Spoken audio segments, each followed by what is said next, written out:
Right, and another highlight for tonight, and I feel very proud, and we're very lucky to have the author of Chavs. I'm sure lots of people here know about it, have read it, and read your columns in the Independent. Owen, we're very lucky to have Owen Jones. I'm going to pass you on. He's a local resident, incidentally.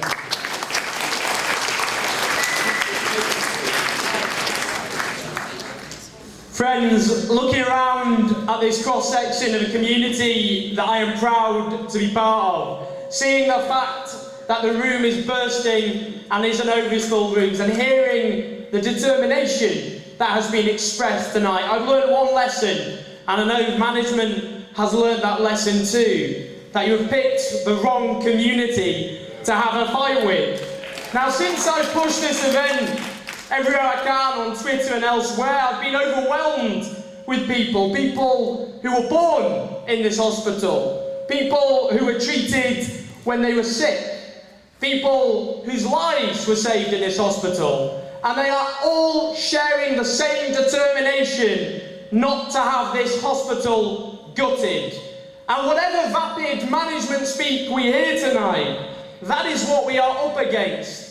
The gutting of this hospital, the slashing of beds that are bursting to capacity, whether it be the sacking of nurses who have ensured that this is the safest hospital in England, or selling off bits of our hospital to the profiteering vultures who are at the moment circling around our entire National Health Service. And as it is, friends, as it is, we already have huge and growing strains on our NHS. We have an ageing population. We have cuts to local care services right across this country. Since the coalition came to power nearly 3 years ago, £1.5 billion has been slashed from care services right across this country. What hope then for care in the community? But other speakers have made this point, and it can't be made more strongly. We have to link this to an all-out attack that is being waged on our National Health Service right across this country. Whether it be the fact the Tories defended, they said at the election that they would ring-fence the NHS budgets. We are now going through, in real terms, one of the biggest squeezes in the NHS budget since its foundation.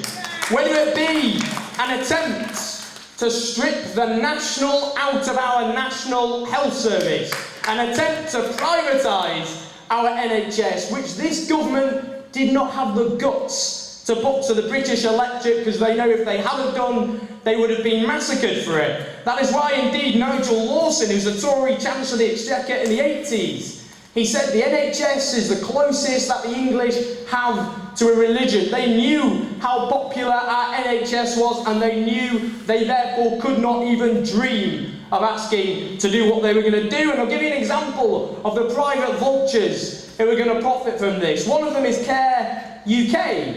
Now, they funded the former Health Secretary's personal office, Andrew Lansley, to the tune of £21,000 before the last general election. That means exactly these companies now who are going to benefit from what is happening right across the country. But we must link our campaign and our struggle with all the other struggles that are going around this country, not least the inspirational fight back in Lewisham, which I think is a model for all of us to look towards. We cannot afford or allow us to be picked off one by one. We have to link this together as one campaign, as one fight, as one struggle. And it was Asnai Bevan who founded our National Health Service. He said this: the NHS will last as long as there are folk left with the faith to fight for it.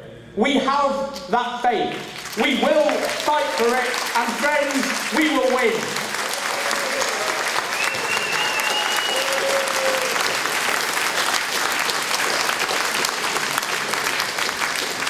That was fantastic. Thanks so much. It was a really brilliant way to bring our meeting to a close. It's not quite closed yet.